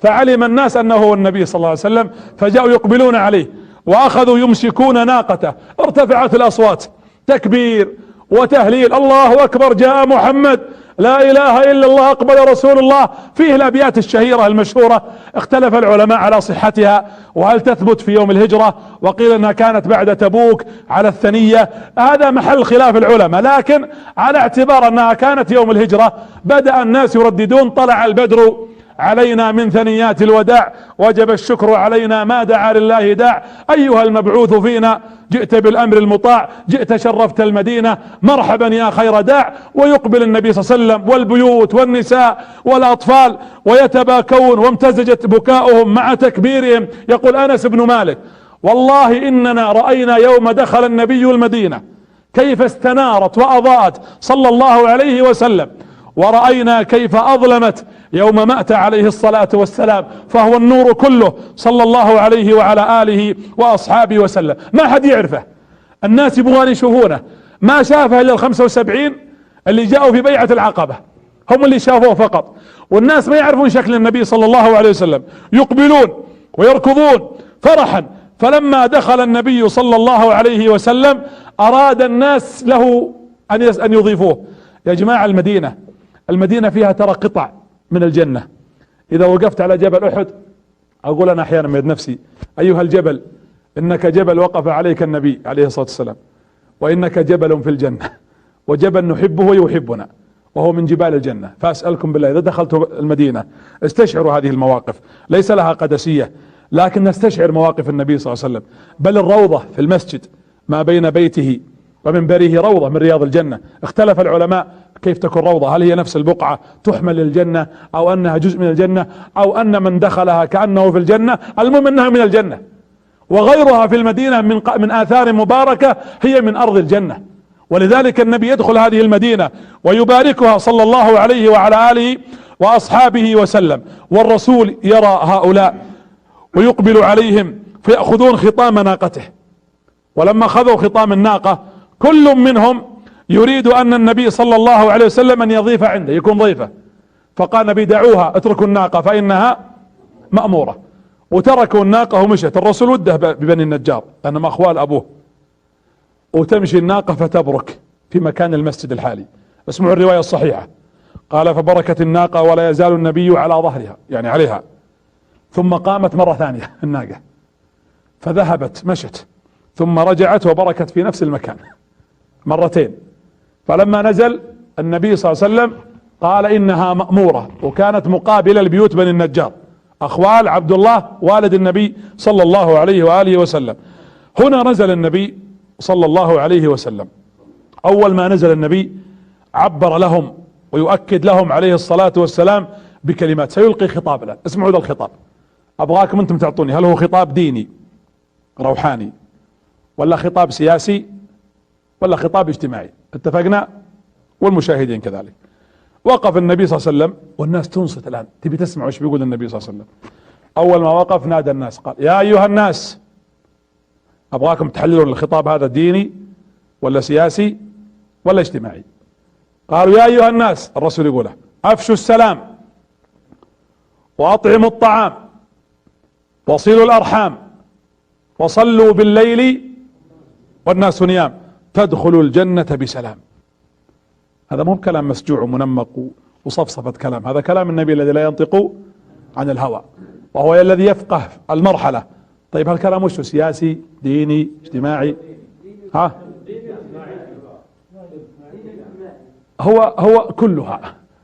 طيب خلونا نحللها عشان يكون نعرف ان الرسول الان النبي صلى الله عليه وسلم المدينة كلها كانت مليانة حرب قبل جية الرسول، كانت بلد اجواءها حرب، كانت في حرب بين الاوس والخزرج طاحنة، وكانت معركة بعاث المشهورة في ذلك الوقت، اجواء حرب. النبي صلى الله عليه وسلم الان الاوس والخزرج بينهم كره وبينهم احتكاك وبينهم بغض واحتقان، ولا بد النبي صلى الله عليه وسلم ان يجمع بين هاتين القبيلتين.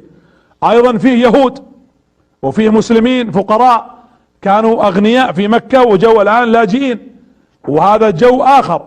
قال النبي: ايها الناس افشوا السلام، يعني يكفي حرب، اسمعوا السياسة، يكفي حرب خلاص. واطعموا الطعام، من؟ المهاجرين اللي جاءوكم من مكة وبعضهم كانوا اغنياء، اطعموا الطعام. قالوا: وصلوا الارحام، يا اوس يا خزرج اجتمعوا مرة اخرى وتواصلوا. قال: وصلوا بالليل والناس نيام، انتم تحتاجون طاقة ايمانية، ايمان وروحانيات حتى تقويكم على هذه الثلاث، ديني سياسي اجتماعي كلها. وهذا هو فقه المرحلة. انتم عارفين يا جماعة مشكلة المستشرقين اليوم مع الرسول وش يقولون؟ يقولون: هل الرسول رجل روحاني؟ هو رسول من حقه يخاطب الناس بالدين.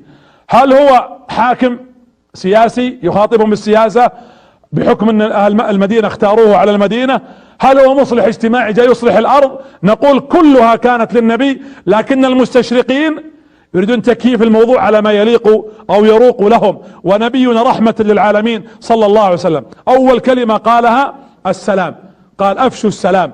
والسلام يا جماعة تحية الاسلام، والسلام ختام الصلاة، والسلام تحية اهل الجنة السلام عليهم، وتحية الله للمؤمنين يوم يلقونه سلام من رب الرحيم.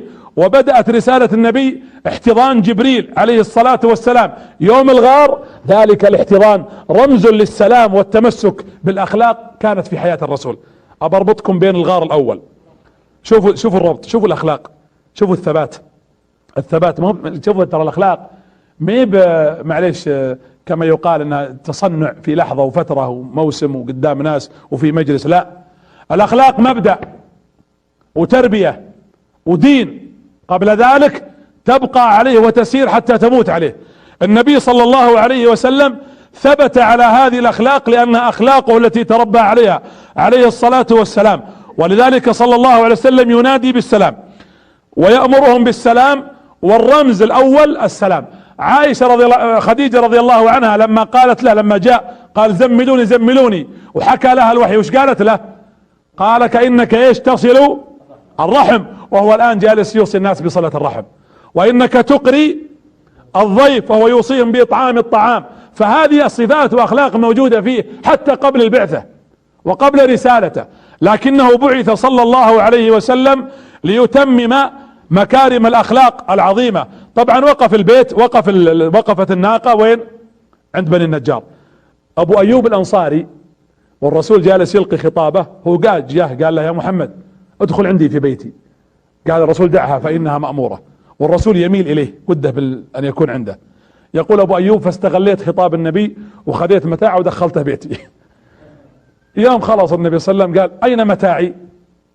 قال: متاعك عندي يا رسول الله. قالوا بعض بني النجار: كن عندنا يا رسول الله. قال: الرجل مع متاعه، الرجل مع متاعه يبيت في متاعه. دخل بيت ابو ايوب الانصاري، هنيئا لابي ايوب الانصاري واكرم به والله من ضيف. خلونا نتفرج كيف ضيف النبي صلى الله عليه وسلم. تسمحوا لي اقول لكم شيء كلكم اللي جالسين والمشاهدين، تخيلوا ان الرسول بيصير ضيفكم اليوم. اسالك بالله يا ابو فهيد، ويا غرب ويا من تروني الآن، أنت وأنت لو الآن جاك الرسول بيدخل عليك ببيتك بيقول أنا ضيف عندك، أنت راضي عن أخلاقك؟ يعني عادي تقابله بالأخلاق هذه؟ يعني بتغير شيء في البيت ولا ما أنت مغير؟ بتشيل صور، بتخلي الفضائيات والتلفزيون الموجود؟ سؤال أنا أسأل، إذا كان ضيفك الليلة الرسول بيدخل عندك بينام عندك في البيت، ستترك الشاشة كما هي، الشيشة الموجودة الممدود ستتركها، وريحة الدخان في البيت، تقوم تصلي الفجر ولا لا؟ كيف بيصير نوم عيالنا في البيت لو الرسول ضيفنا؟ كيف سنضيف؟ أسألكم بالله سؤال، اسمحوا لي خلوني أتطفل عليكم، اعتبروا من اليوم اللي أنا قابلكم الأسبوع الجاي أن الرسول سيكون ضيفكم في بيتكم. أبغاكم تتخيلون أن الرسول عايش معك في البيت، ضيفك الآن في أي مكان بتحطه، وكيف ستتغير سلوكك. ودنا نتواصل إلى الأسبوع القادم نشوف هل تغيرنا في الأسبوع ولا لا. لو استشعرنا قيمة هذا الإنسان الكريم، تعالوا شوفوا أبو أيوب كيف أكرم الرسول. أبو أيوب لما دخل ومبسوط أن ضيفه النبي صلى الله عليه وسلم، ترى جلس عنده في البيت شهر كامل، أعظم ضيافة. أبو أيوب كان يرى إذا مشى يقول إذا كنت أمشي في المدينة وأقول أنا الذي ضيفته، يقول ماني بقولها منه بس مبسوط أن كان الرسول عندي شهر في بيتي. يقول فقلت لأم سلمة بيت أبو أيوب دورين، نجعل الرسول فوق ونبيت تحت. قالت لا ليش؟ قال حتى لا نمشي وتكون أقدامنا فوق النبي صلى الله عليه وسلم، ما نقدر، هذا مو باحترام. يقول فجئنا الرسول يا رسول الله احنا بنحطك فوق أريح لك وحنا تحت حتى لا تكون أقدامنا على قدمك. قال لا، إنما أكون تحت، أنا رجل تغشاني الناس ولا أريد أن أؤذيك وأهلك. شوفوا الأدب، هذا الذوقيات. الغرب يتكلمون على الاتيكيت صح؟ نقول تعالوا شوفوا ذوقيات محمد بن عبد الله عليه الصلاة والسلام وأصحابه. يقول له الرسول لا يعني فيها إزعاج عليك وعلى أهل بيتك، كل ما جاني ضيوف ترقيهم فوق وتنزلهم، أنا أكون تحت قريب إلى الباب والناس يغشاني ضيوفي وأنت تبقى وأهلك في الأعلى. فألح النبي صلى الله عليه وسلم فبقى أبو أيوب وزوجته فوق. يقول كنا نرسل له الطعام والعشاء كل يوم، مرة نأكل معه ومرة لا نأكل معه، لكن إذا جانا الأكل من عنده ندور موضع أصابعه وينها ونحط مكانه نتبرك فيها. يقول مرة صنعت له أم أيوب طعاما جميلا فوضعته له، فجاءنا الطعام لم نرى أصابع النبي مسته. يقول خفت أنا، فرحت قلت يا رسول الله الأكل ما جاز لك، الأكل لم يكن طيبا. قال إن فيه ثوم وإني رجل أناجي ربي كثيرا. قال له أهو حرام؟ قال لا ليس بحرام الثوم، لكني أناجي ربي كثيرا ويأتيني رسول ربي جبريل ولا أحب أن أذيه برائحة الثوم ويغشاني الناس. اليوم نبي يتكلم على كرمكم عن ريحة الشرابات اللي في المساجد وعن ريحة الدخاخين، وبعض المصلين هداهم الله. يا جماعة أن الله يتأذى مما تتأذى منه الملائكة، والملائكة تتأذى مما يتأذى منه بنو آدم. وينبغي على الإنسان الذي يذهب إلى المسجد، الله يقول يا بني آدم خذوا زينتكم عند كل مسجد. قال بعض العلماء كل مسجد كل صلاة، ليس فقط في المسجد، أدبا وأن تناجي رب العالمين سبحانه وتعالى. أختصر، أبو أيوب يقول مرة من المرات كانت زوجتي تريد أن تتوضأ وعندنا جرة كبيرة قلة مليانة ماء، يقول فانكسرت وبدأ الماء يمشي يعني ينزل مع الدرج، فخشيت يؤذي النبي يعني ينزل عليه وهو نايم تحت. يقول فأخذت لحافي لا أملك إلا هو فنشفت الماء أنا وزوجتي. يقول فاتفقت أنا وياها من بكرة نلح على النبي أن ما يقعد في هالمكان، نخاف يطيح عليه شيء ولا ينزل ماء. فنزلنا فقلت يا رسول الله تصعد فوق حتى يعني نأنس بضيافتك ونشعر أننا لم نؤذيك. وصعد النبي صلى الله عليه وسلم إلى ذلك المكان. آخر ما أقوله، لو أن النبي الآن سيكون في بيوتنا ويجلس معنا، أسألك بالله كيف ستتعامل مع أمك؟ كيف تتعامل مع أبوك؟ كيف ستتعامل مع نفسك؟ كيف ستكون خلواتك؟ كيف ستكون صلواتك؟ هذا سؤال حقيقة لو تفكرنا فيه قليلا لوجدنا أننا بحاجة أن نربي أنفسنا، لأن النبي معنا بسيرته، معنا بسنته صلى الله عليه وسلم، معنا عليه الصلاة والسلام بكل حياته. ولذلك أبو أيوب أكرمه الله لما استشهد مات وهو مجاهد عمره 90 سنة ودفن تحت أسوار القسطنطينية لما فتحها محمد الفاتح، وكان يقول إذا طعنت أو جرحت فارفعوني واحمدوني وامشوا بي حتى ينتهي بي الرمق وأموت، حتى إذا لقيت رسول الله قلت كنت أجاهد فيك فمت وأنا أجاهد حتى آخر رمق. وبالفعل رضي الله عنه وأرضاه. أقول أيها الأحبة الكرام، دخل النبي المدينة، آخى بين المهاجر والأنصار.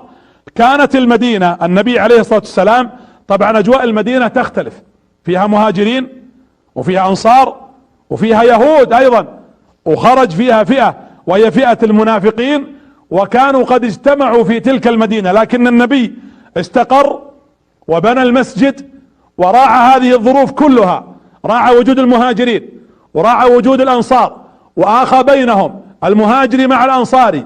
ومع ذلك بعضهم طلق زوجته إذا كان عنده زوجتين وتزوجها المهاجري، تزوج زوجة الأنصاري، واقتسموا البيوت واقتسموا الطعام. بل وافتتح النبي أو فتح سوقا جديدا، وعلم، جعل فيه 70 رجل اللي يسمونهم القراء، وهم الذين استشهدوا في غزوة بدر وتعلموا القرآن.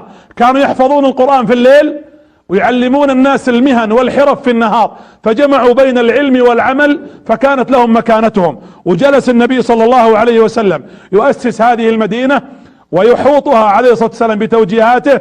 ثم كان النبي صلى الله عليه وسلم مع المهاجرين والأنصار 2 وأصبح الناس بين بعضهم من الإخاء ما لم يكن في أرض أبدا. أختم بهذه الطرفة. كان النبي مرة من المرات يأكل تمر، وعنده علي بن أبي طالب. علي بن أبي طالب يأكل التمر معه. يقول علي بن أبي طالب: فكنت أخرج النوى، الفصم، أكله وأحطه قدام الرسول عشان يطلع كثير قدامه. فالتفت له قلت: يا رسول الله، أكلت كل هذا التمر؟ يعني شوف النوى قدامك واجد. فنظر النبي إليه وضحك، قال: ما شاء الله، أنت تاكل التمر بنواه يا علي، يعني أنت ما عندك ولا فصمة. وهذا هو دعابة النبي صلى الله عليه وسلم مع صحابته. آخى النبي عليه الصلاة والسلام بين المهاجر والأنصار. الإخوة يشيرون لي على أساس الوقت. نتحدث إن شاء الله تعالى في الأسبوع القادم. قبل نتحدث سنتحدث إن شاء الله تعالى عن بعض الغزوات، وعن حادثة الإفك، وعن موقف النبي من المنافقين. واللقاء الأخير بقي لقاء نتحدث فيه عن فتح مكة وتبوك، ثم نتحدث عن وفاته. وصلى الله وسلم على نبينا محمد وعلى آله وأصحابه أجمعين.